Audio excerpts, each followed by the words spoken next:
It's Listen In with KNN, the sports sound of the district. Today, we welcome a former standout from the football ranks. This man would not let cancer get the best of him. He tackled that, along with his opposition, during his college playing days at Notre Dame and the University of Maryland. His efforts in the 1985 season earned him a consensus first-team All-American selection. He then spent 2 seasons with the Tampa Bay Buccaneers, playing in 14 games in 1986 and 11 games in 1987, including 3 starts. For his contributions to the University of Maryland, he was inducted into the school's Athletic Hall of Fame in 2004. We are talking about J.D. Maarleveld. He joins this live stream broadcast of Listen In with KNN right now with your host, a Terrapin alum herself, Kelsey Nicole Nelson.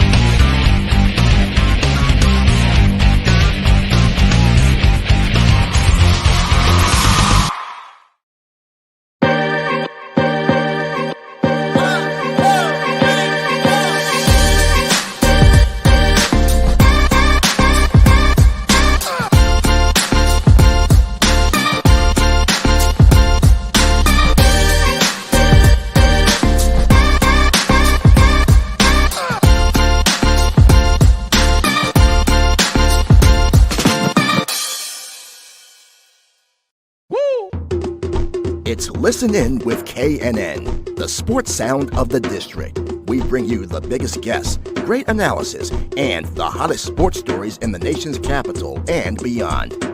And we bring it to you live. Welcome to this live stream broadcast of Listen In with KNN. Here's your host, Kelsey Nicole Nelson.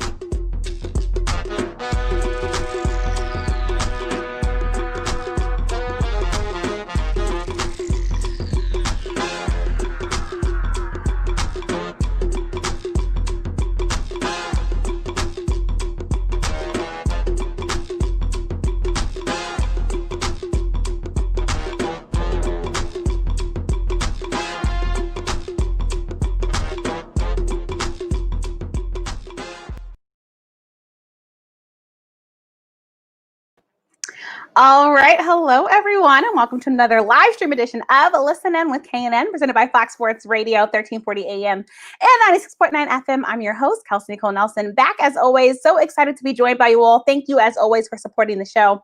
This show is a little bit different. I know there's a lot going on in the country that we're all still trying to process. I decided to move forward with my show because I think the conversation needs to continue. The dialogue needs to continue. We need to keep the momentum up. I'm excited today to welcome in a very special guest. He is a fellow Terp alum. So yes, I'm biased. We have the greatest university in the world represented today. He is none other than J.D. Maarleveld. He is just an incredible individual. He played for the University of Maryland football team. He has fought through a ton of adversity. He became an All-American at Maryland and one of the top offensive linemen in the ACC during his time, especially during the 1985 season. So I'm taking the Terps back, but excited to speak with him about the latest and greatest in football, the sports world, and of course, his story. He is a cancer survivor, a true testament to just going on, powering through and fighting. So without further ado, I'd like to welcome the none other than J.D. Maarleveld to the show. J.D., how are you today? I'm good, Kelsey. How are you? I'm fantastic. Thank you so much for joining me. So It's my pleasure. I like to start things off first. How are you feeling? How are you doing? I know there's a lot going on, but I always like to check on the mental health of my guest. I'm doing well. It's a crazy world we're living in right now. But yes, I go work in Manhattan and going into the city and just seeing what's going on. It's just horrible. Yeah, it's just horrible. It's a lot to process. And I'm sure for you, even I'll just go through that, JD. Like when you see what's currently happening, you see, the stoppage of sports last night with the NBA, of course, and the WNBA. We saw games postponed in the MLB and Major League Soccer. I mean, what were your thoughts just immediately as you saw all of these things kind of transpiring last night? Well, waiting 3 months for sports and then it stopped. I was like, oh, man. But something has to be done. This is ridiculous. Yeah. I mean, 1 shot's an accident, 7 in the back. I mean, this is ridiculous. Yeah. So With something kids in the definitely car. has to be done. I just don't understand it. Yeah, it's heartbreaking. 1980, they would do it. The same stuff was going on. Yeah. Here we are. I don't even want to say how many years later, and it's the same stuff. It's just horrible. Yeah, it just feels like the same story over and over again. Yeah. I hope this show could be a source of just hopefully a break in people's day. I think we've all kind of had to have mental health breaks. Just kind of detached from what's happening in the world. But you, of course, are someone that just has an incredible story to share. You're rocking the Maryland gear. We have to talk Maryland football, of course. Even though we're not going to get it this season, but we'll survive. Oh, man. I know it's heartbreaking, right? I mean, as a Maryland football fan, we look forward to these games, maybe doing something in the Big Ten this year, but lo and behold, we won't have any Terps new football. Quarterback, new quarterback and everything. I mean, you got to get the boys up front to protect them, but if he's a quarter of what his brother was, he's going to be special. So yeah, he has big shoes to fill. I mean, we look at we know he's going to be awesome. But Maryland quarterbacks, let's be honest, we've kind of had some bad times. We keep getting hurt with our quarterbacks every time we think we're going to have a good season. I think for me, JD, the one thing that we can look forward to every season as Terps fans is beating Texas. That's become like our claim to glory now. When we beat Texas, we should play him every week. Put Texas on the schedule every week, and we'll be very happy fans. But so much with Terps football. But before we talk college football, I do want to share your story in case people don't know your story. You're a Jersey City native. I think you still kind of have the accent. Do people tell you that still? Well, I still live in Jersey. So it didn't leave. But you enrolled actually first at Notre Dame as an offensive tackle after you had a very successful high school career. But during the 1982 season, things changed for you. Your sophomore season, you were diagnosed with Hodgkin's lymphoma. So take me back through that season.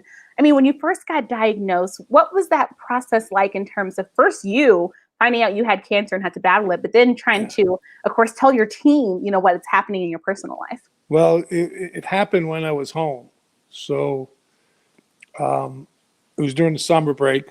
Yeah. And my parents called up the coach. I was recruited by Dan Devine, and then Jerry Faust took over. Yeah. And so my parents called up the coaches. They told the team I did get to go back for the first game, the Michigan game at Notre Dame the next year. Yeah. And it was a historic game. Harry Oliver was a kicker, hit a 51-yard field goal to win the game with no time left. Amazing. But, it was. But it was difficult. I mean, I was fortunate. I have a lot of friends. Mm-hmm. I have a lot of family. My parents were great. No, I don't even. Great doesn't even satisfy what they did and what they went through. I just kind of put my head down and took the chemo, the radiation. Sorry about the dog. No problem. It's live show, people. Chemo, radiation, and listen to the doctor and try to keep working out. And just like you said before, I just put my head down like a horse with a carrot on a stick in front of me. I just kept going, trying to go forward. Yeah, just trying to move forward, which is not the easiest thing. I mean, we hear cancer, and I think many people, one, can't imagine having it, but two, trying to move forward as a student, but then as a student athlete, like that's a lot that you're trying to balance. And I think, getting diagnosed, battling that, sounds like you had a great support system in your parents. But I know things changed for you at Notre Dame, because at first you were told that your spot on the football team would still be there, of course, when you were healthy enough to return. But then fast forward 1 year later, and then you're informed that your spot on the team is no longer available. I mean, what was that? What was that like for you to hear that? It broke my heart. It broke my heart. It really. I was. How do I say this? I wasn't a college football fan when I was a kid. I was a Giant fan. Yeah. But it's hard to say no to Notre Dame. With all the history and the national championships and the Heisman Trophy winners. Yeah. And Italian Catholic kid, and they recruited my parents. Wow. Yeah, that's right. They were smart. They knew what they were doing. They definitely were. Wow. And it's I just can't imagine, JD, what you're going through. You're expecting to play football. They tell you your spot's going to be there. Then all of a sudden your spot's taken. You're beating cancer. Like who does that? And I worked out every day. I would take one day, the day after chemo. I just couldn't do anything. So I would take that day off, and then I would just ride my bike, lift, just keep going. And it was like I said, it was devastating because here I thought I was doing all the right things, Right. and coach would be proud of me, and he gave my scholarship to actually a very good kicker, Tom Carney, who played in the NFL for 20 years. Yeah, that name, yeah. Yeah. So, but I was fortunate enough to meet Coach Ross and Coach Regent, and they opened their arms. It was like a family. It was a great group of guys. Yeah. Well, let's fast forward. So, right, you meet the coaches. We're going to fast forward because at first your coach told you that maybe you should transfer to a Division II school. You ended up transferring to the University of Maryland, where, as they say, the rest is history. You played at Maryland during the 1984 and 1985 seasons.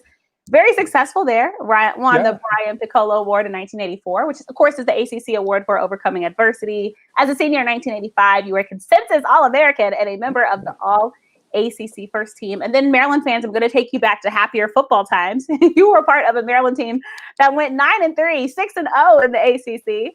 And ended that season with a 35-18 victory over Syracuse in the Cherry Bowl. Again, happier Maryland football times, which is pretty exciting to talk about. I don't think we lost a conference game in 3 years. I hope we get back to that feeling, Davey. Well, the Big Ten's a little different than the ACC. A little, yes, just a little different. Especially in football, yeah.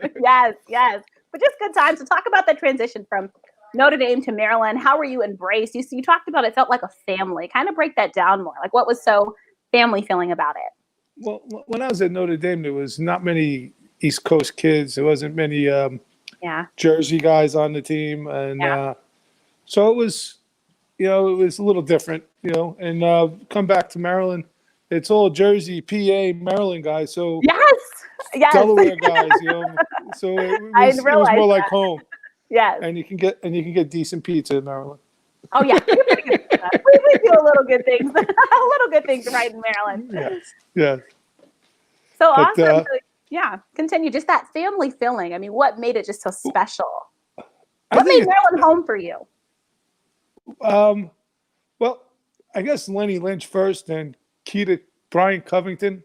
Yeah. Were my first two real friends there, and the offensive line, we were all very close, and it's like anything else. Like the country's in I'm going to get political, but the country's in a mess because it starts at the top. Mm-hmm. Coach Russ was great. He was a gentleman. The best compliment I can give him, if my son was a football player and he was a coach, that's where he'd go. Yeah, because I love that. I know he would be treated like a man and not lied to, and just a ace of a person. Amazing. Again, you overcome cancer, you get to Maryland, the family feelings there, and you help this Maryland team be so successful, right? I mean, that's really life coming full circle after you had left a team where your spot was literally taken from you. Talk about adversity, talk about overcoming back. I mean, just a true story of success. And again, I shouted out the awards that you did at Maryland. You weren't just there, you were doing big things while you were at Maryland. You were one of 6 Terps selected in the 1986 NFL draft. And of those 6 players, you were selected the highest. So that talks about your Maryland football career. I mean, and because I think we all love Ralph, talk about just playing with, you talked about, Coach Ross and Coach Ralph, but let's talk about them more. I mean, playing for them, what was that process like? We know Boomer Esiason and other players that kind of came through that system at Maryland, but, what made it so special? Well, you were with Coach Ralph, with Coach Regent, you were always prepared. Yeah. You knew everything was going to as soon as a guy moved there, you knew what was going on. You knew what foot to step with, where to put your head, everything. He was brilliant. Just coached, and he, because I didn't pay attention to detail back then. So he went extra far in helping me. So that's what makes it a family, and that's the only way you get in football is you don't play for yourself, you play for the guy next to you, and he plays for the guy next to him. And if you play like that, then you can win. You got a chance, even if you're not the most talented team. Yeah, I mean, just amazing, like you said. It was a great group of people. Yeah, we were crazy, but we traveled in a group of like 30 guys. It seemed like everywhere we went, there was 50, 30 of us. Amazing. It was a special group. It was a special group of guys. And we had great captains. My junior year, Kevin Glover and Eric Wilson, and then Lenny Lynch and Scott Shankweiler my senior year. They were great guys. And again, it starts at the top. It does. It starts at the top. And I mean, so when you get to this Maryland team, I'm just curious, JD, did your teammates know that you had overcome cancer and like your backstory? I think Coach Friedget told Lenny first. Yeah. And I guess he figured we were going to hit it off right away. So he put us together right away. So yeah, I think they did know before I came in. Wow. And yeah. And while you were at Maryland, did it ever come back? It was special. I love that. I never got sick again. That's amazing. And even to this day, have you had any? You've never had it back, right? Nope. Amazing. The only thing I've had to do is they took part of my thyroid out because of the radiation was here. So it damaged part of my thyroid. But other than that, that thyroid's easy. Take a pill and it goes away. You're fine. Yeah, that's awesome. And I think this interview is such perfect timing because, of course, here in Washington, D.C., Ron Rivera, the head coach of the Washington football team, I stopped myself. The head coach of the Washington football team, of course, came out and revealed that he has cancer. And he said he's fine. He's going, start going through treatments. If he doesn't feel well, Jack Del Rio will step up in his place. But all that to say, I think, it's scary for a lot of people. And he talked about how he told his team. So I don't know if you have heard this news, but, if you have heard it or hearing it now, any words you'd give to Coach Rivera? A guy like that probably don't need the words, but just listen to your doctor and keep working and going forward. He's done so many great things in his life that he'll be fine.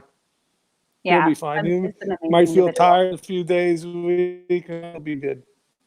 I love that. Just positive energy we're sending your way, Coach Rivera. And it's important. I think that was the right choice for the. I'm not a football fan, but that was the right choice. Yeah, it seems like the culture change Del Rio's another great choice. Yeah, Jack Del Rio. Yes. I mean, his work speaks for itself. So I think most people are excited in Washington, of course, on the football front. Chase Young on that defensive front. Many are excited for football here in Washington. But I just wanted to give your thoughts on that. And again, please do well, Coach Rivera. We're rooting for you. We have a question from a fan I want to send your way, JD. What would be your recruiting pitch to a player on your recruiting radar? So we're looking for an exact pitch, JD, that you'd give a player to recruit. Well, I wouldn't promise him a starting job because I remember guys coming in and saying, "Oh, you're going to start right away. We're going to put you here. We're going to put you there." I would think I would try and pitch him to be comfortable wherever you go. I still have a lot of friends from Notre Dame. I was there for a year and a half, and I'm still in touch with a lot of those guys. But you got to be comfortable where you are. And I loved my time in Notre Dame, but I was much more comfortable at Maryland. Got it. So and that's huge. Yeah. When you're comfortable, you can play well. I met my wife there. Also good. Look, we love Terp love, so even better, right? And the rest is history, as they like to say. So great times at Maryland. History. I love it. Yeah. And then just going off of that, so let's fast forward to the NFL. You get drafted by the Tampa Bay Buccaneers. Let's talk about just that change. You're selected in the 5th round, 112th overall. You played for the Buccaneers 1986 and 1987 seasons. You appeared in 14 games in 1986 and 11 games with 3 starts in 1987. So talk about your years playing in Tampa Bay and just what made it so special. Again, it's the guys. It's always the group of people that you're around. And there was some nice guys there. It was a shame because it was just a downward spiral. Ownership was not great. Right.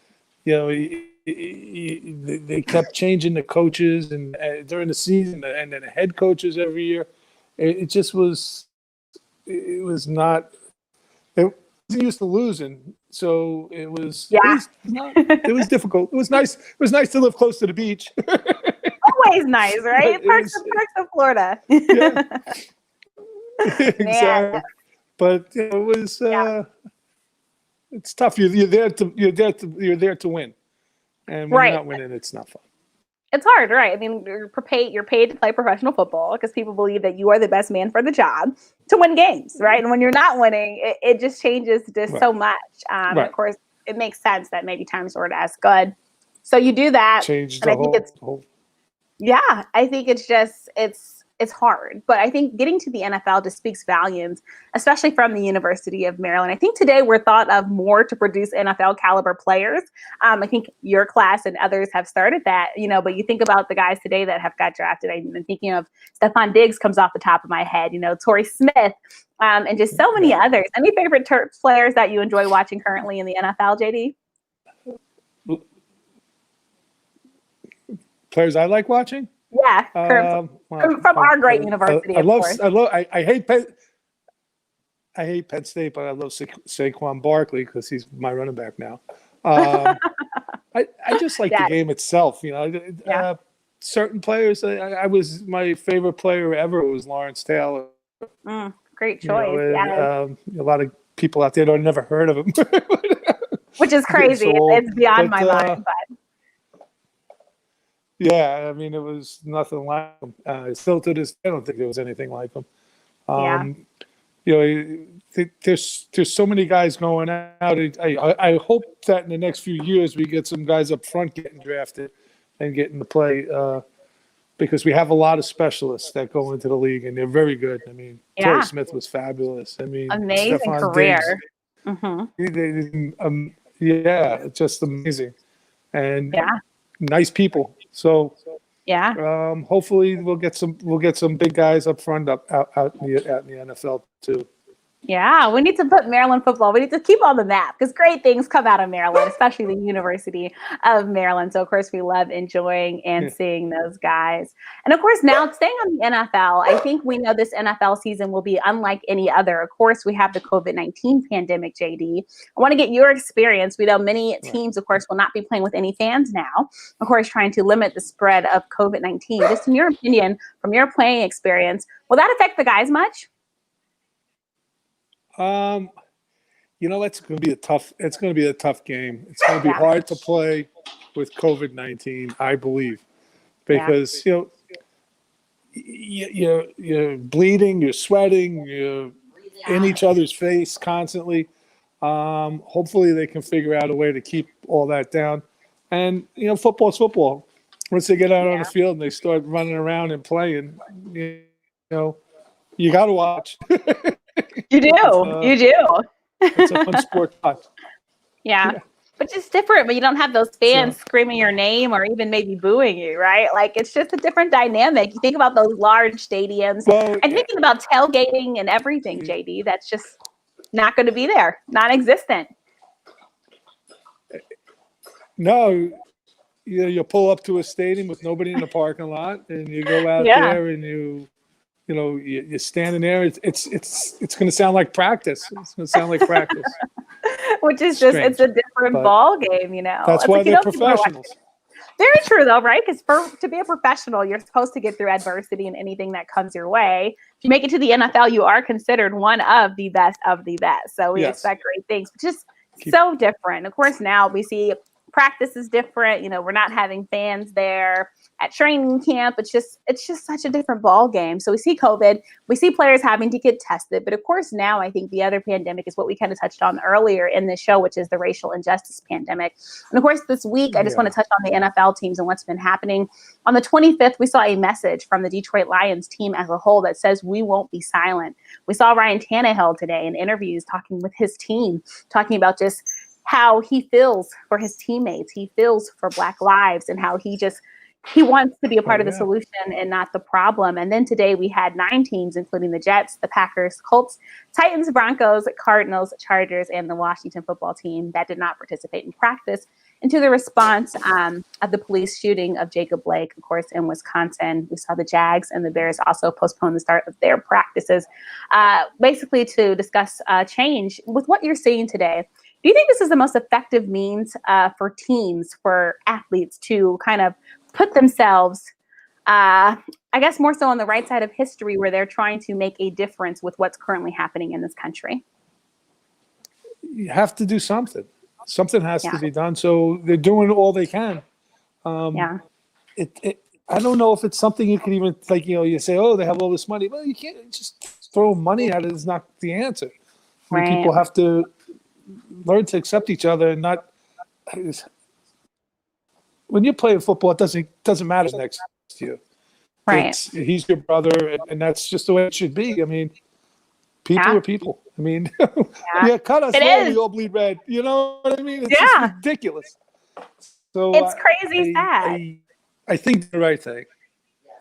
I think the players are doing the right thing. They're doing all they can. They're getting their voice out there, and maybe people my age and older are not listening, but there's a lot of kids out there that are listening, and that's all we have is the future. Right. And JD, you have kids, right? Yes, I have twins. Yeah, I love that. My son is playing baseball. So. Oh, nice. I love it. He went a different route, but we still love it. He's out there playing sports. Just curious, what are you telling your kids right now about all that's happening in the country?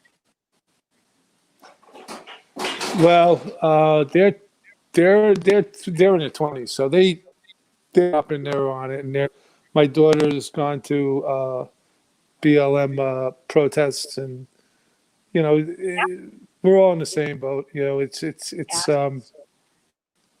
I don't even know. I just can't believe this is still going on. I know. Mean, it's ridiculous. I mean, it's sad. It's just sad. Yeah. It is. I mean, it's only like there's so much you can say because, like you said, it just feels like we're constantly going through it.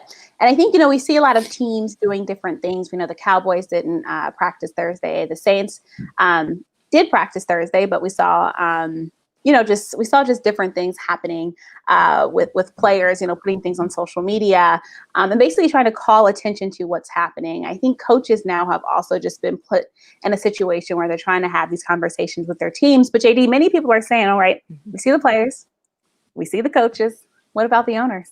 So just in response to that, do you think the owners need to be, the NFL owners need to be part of these conversations? They need to step up. Yeah.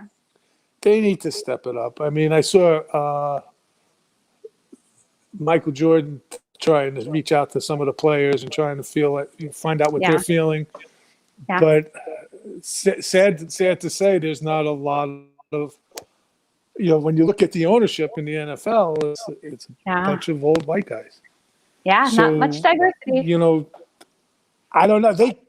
They can change. Things can change, but are they the guys that want it to change? I mean, I'm not saying they're racist. I'm not saying anything like that. But, they're a bunch of old guys. Right. It's true, right? This is what it is. We're speaking that. Other things. I don't know. I don't know how to. I hope I answered that the right way. I think it was a great answer. That was, Yeah. Because I think, JD, what people are trying to say is that everyone more color and ownership. Right.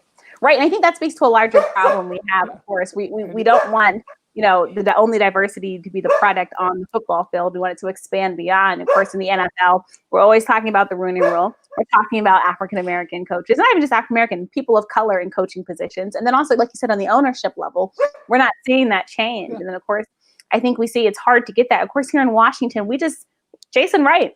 Washington football team just hired the first Black team president in the NFL history. And it's mind-boggling to me, honestly, JD, because you think about it, the NFL just celebrated their 100-year history. And we're just now getting the first Black team president? Like, what happened to all the other 100 years? Like, what were we doing? And it just makes you think a lot about just, diversity. That is crazy. It's crazy, right? But then also, JD, I think, yeah, go ahead. All the players that have gone through, I was at Tampa with a guy who played for the Jets for many years, Marvin Powell. That was brilliant. He was a lawyer. I mean, back then they didn't make the money that like guys are making today. Like Derek Jeter can buy a baseball team.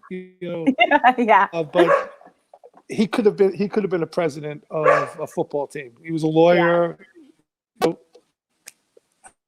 And never got the opportunity, and then you go to the NFLPA, and upshore, but it's not the same. It's not the same. It's not the same as being part of the owner. and it has to change. It's got to stop. Yeah. And I think that's what people are asking for. Change needs to happen. It just has to happen. And I think that's what we're looking to. Yeah. And I think it will. I think it will. Yeah. Sooner or later, it has to. I mean, it does. It does. It's just going to. We don't. Yeah, we don't want the world to just. It can't keep happening at this rate. But waiting way too. It's overdue. I have a friend of mine whose son played for the Bears. Corey Wooten played for the Bears. Played for the Minnesota. Went to Northeastern. Yeah. And he lives in Missouri, and I know him since he's a kid. I worry about him all the time because he's a monstrous black man, and I think that a cop pulls him over, and the first thing he's going to do is take his gun out, and it's crazy. He's a perfect gentleman. He's a great guy. Right. So but just because his size and his color will be threatening. And I think, JD, that's one of the biggest things. And I think this is why JDF always loves sports. I think sports has been a great way to bring us together, no matter our background, whether we have different ethnicities or come from different races. It's like sports has always been a way to kind of bring us together. I think you kind of touched on that. When you played football, that was your teammate. You weren't caring, if he was African-American or Native American, Asian American. It was your teammate. Yeah, couldn't care if he had four heads. That's my guy. Right, you put on that Maryland uniform. And that's why these guys are up in arms, and that's why ownership should be up in arms, and that's why coaches are worried because you have teams that have white and black guys on it, and you can't have a divide. You just can't. And I understand why guys would be mad. I mean, it's ridiculous. I keep saying it, but it is. It's hard to process. Martin Luther King died. How many years ago? How many ago did he die? I mean, this is ridiculous. So I thought, things were. You thought things were getting better, right? And then you see this, and it just feels like we've taken back steps. Yeah. So sad. It's just, it's a lot. But I appreciate you touching on that. I know it's not easy to talk about. And I think, JD, just staying on that, we're going to end the show on a happier tone. Maybe a little happier tone. Yeah. Anything else you want to touch on that topic? Okay. So we're going to end the show hopefully on better tones. I just hope they get the right. Okay. I just hope that they get somebody in leadership. I just hope that people get out and vote. This way. Yeah. We have the person leading the country, and I don't care if he's a good businessman, whatever. I'd rather have a few less dollars in my pocket than worry about racial injustice and riots, looting, and it's just it's not worth it. I love that. You can always make money. Exactly. You can always make money. And I think you're right. I think just advancing forward. We want to advance forward. We want to move the needle. We want to move the narrative. And so hopefully, I think as a country, hopefully we can get stronger. But I think a part of growing is having growing pains and talking about these difficult conversations. It's something I love to do on my show because I never shy away from difficult conversations. I think it's important. Me and you, two people from two different backgrounds, are able to talk about, these difficult conversations because hopefully that's an example as to a country as to how we can have these conversations together and move forward. So I really appreciate you touching on that, JD. And then, of course, we have to end the show talking college football because you're donning the Maryland shirt. We talked about it a little bit earlier, but I don't know if some people had saw some of the latest news. Of course, certain conferences like the Big Ten and the Pac-12 will be postponing their football seasons until the spring. So first, I'll touch on that with you, JD. College football in the spring, do you like it or not? Are you a fan of playing in the spring, or were you a fan of just trying to move forward with the season? I'm for with the kids being healthy and everybody being healthy. I mean, it's a game, but some people, I feel bad for guys who may be on a bubble and could come out. I mean, if last year didn't happen, who's Joe Burrows? Nobody. Very true. Very true. Yeah, he came out and won the Heisman and won the national championship and became the number one pick in 1 year. I mean, obviously a talent. But you got to be out there to show it. I feel the same for the high school kids that are not gonna get a chance to show their wares this year because there is no football.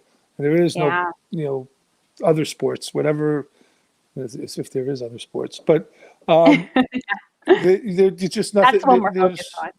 Yeah. So I feel bad for those guys. Yeah, it's tough. And it's tough, right? You want safety, but you feel for them. Of course, we know the draft is coming up. Players are trying to get ready. Something interesting.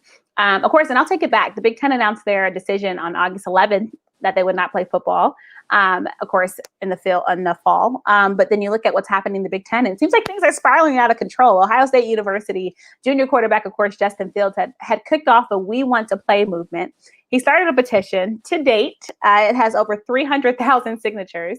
It's trying to reverse the decision by the Big Ten. And then just coming out today, 8 Nebraska football players filed a lawsuit against the Big Ten seeking to also reverse the canceled season.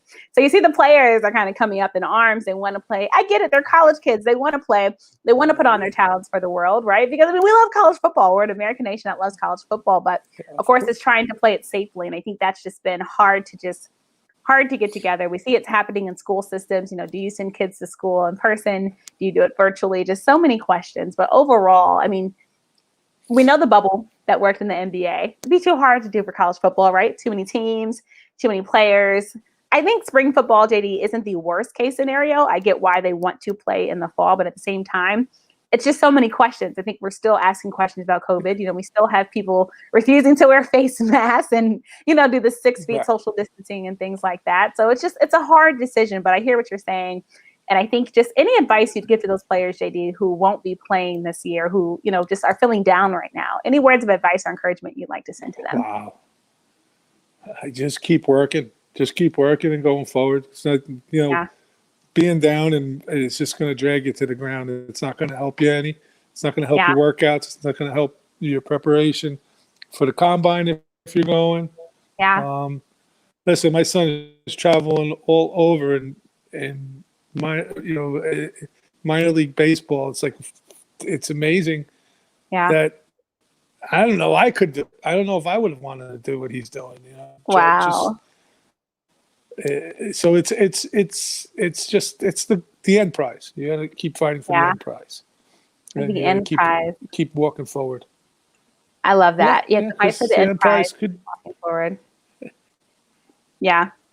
It's a lot. The end prize could be a big thing. It's true. And they're kids. And they when I was that age, I would want to play. I was indestructible. You can't hurt me. So yes. Someone with your talent. I feel for them. I hope. Yeah. God gave you a gift. You want to show it, Right. You just want to use it. Playing in the spring is going to be, spring is tough because then what happens in the fall again? You got a bunch of BFL football players ready to start another season. Right. Yeah. Exactly. It has future implications. So we're asking. Well, before I let you go, JD, I can't let a Terp go who was at Maryland when you were at Maryland without asking you about Len Bias and just your overall thoughts about, of course, just the great legend that we lost at Maryland. So I know you guys were there around the same time. What did that mean to you? Yeah, we were seniors. Yeah. He was a wonderful guy, man, and just always smiling and friendly. You walking through campus and everybody's, hey, Lenny, hey, what's up? I mean, he replied to everybody. I was shocked when I heard, back in the day, a lot of people did coke and partied and, not that I didn't expect it of him. I didn't expect that to happen. And it was horrific. Just a waste of a good person, basketball aside. He was just a good guy. And basketball, he was better than MJ. Yes. We all know that at Maryland. He was a 6'9" MJ. That's what he was. Which is so scary to think about. It was insane. He was so good to watch. Yeah. So much fun to watch and play. I mean, go to a game and he dropped 40. See him at lunch the next day and bust him about his jump shot. I put 40 down. Okay. But I love it. He was a genuinely good person. I love to hear that. I love to hear that. I watched the what is that? It's in the Water. Yes, the PG County documentary. Yep. Kevin Barnepa. Yes. Yeah, and he's the GOAT. He was the first one. He was the first one, and they gave him proper respect, I thought. They did. I mean, Lin Bai is just a true icon and legend. Another sad thing. I know. It's just so much. It's so much. Well, hopefully on happier terms. Yeah. Hopefully, if we have college basketball, hopefully our Terps basketball team will do us justice. We had a great basketball team last season, but of course, COVID-19 came, and we never got to know how they would have done in March Madness. So hopefully that's better terms to end on. Right when we were good, COVID-19 comes. That probably would have been the best. That probably would have been the best March Madness in the last 15, 20 years because it was an even field. There was so many good teams. It would have been so much fun. But hopefully this year, March is nice to us. And hopefully, of course, we come back COVID. JD, it's been a true pleasure to have you. Before I let you go, any last words for the listening audience? Everybody stay healthy, love each other, and go Terps. I knew. I was like, he has to end Go Terps, or it wouldn't be right. I love it, JD. Thank you so much for joining me. Appreciate your time, and please don't be a stranger to this show. I won't, Kelsey. Thank you so much. Thank you so much. Have a great one. Bye-bye. And I love that smile. That smile is great. Thank you. I appreciate that so much. I appreciate it. Have a great one, JD. Bye. Right. All right, everyone. Thank you so much for tuning into this live stream edition of Listen In with KNN. Of course, I welcomed in a Terps legend, a former Tampa Bay Buccaneer, JD Maarleveld. Oops, I'm getting tongue-tied. Obviously, it's been a long day. All that to say, super excited for you all to come back on Saturday as I welcome in Dr. Lloyd Walton. We're going to talk the latest and greatest in the NBA. Of course, talk the NBA PA and lots more. Y'all want to keep it here Saturday at 2 p.m. Eastern Standard Time. Of course, you can always catch the show on YouTube, Periscope, and Facebook. All right, I'll see you guys back Saturday, 2 p.m. Eastern Standard Time. Don't miss it. As always, if you like something from the show, hashtag Listen In with KNN or hashtag LIWKNN. All right, and as always, I know there's a lot going on in this country, but please take a mental health break, take care of yourself, and let's please just treat each other with respect. All right, that'll do it until next time. Have a great one, guys. I'm Kelsey Nicole Nelson. Bye.